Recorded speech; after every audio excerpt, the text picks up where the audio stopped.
বাংলাদেশের ৫১তম মহান বিজয় দিবস ও বাহরাইনের জাতীয় দিবস ২০২২ উদযাপন উপলক্ষে ডিএক্সএন কোম্পানির বাংলাদেশী সকল সদস্যবৃন্দের উদ্যোগে বিজয় দিবসের আলোচনা সভা, কেক কাটা ও সাংস্কৃতিক অনুষ্ঠানের আয়োজন করা হয়।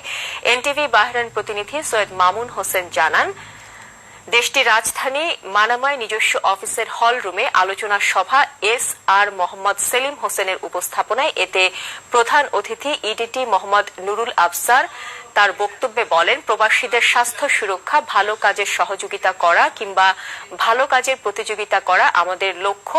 শুভেচ্ছা বক্তব্য রাখেন ডিএক্সএন এর কান্ট্রি ম্যানেজার শামস জোসেফ। বিশেষ অতিথি ছিলেন ডিডি জামাল উদ্দিন, ইএসএসটি মধ্যে বক্তব্য রাখেন কবির হোসেন, আবুল বাশার, সোহেল খান, ইসমাইল ভুইয়া, গিয়াসউদ্দিন রাসেল খান, এসডি মাইনুদ্দিন, আবুল খায়ের হেলাল। অনুষ্ঠান শেষে মহান মুক্তিযুদ্ধের শাহাদাত বরণকারী শহীদ বীর মুক্তিযোদ্ধাদের রুহের মাগফিরাত কামনা করে বিশেষ মোনাজাত করা হয়। মহান বিজয় দিবস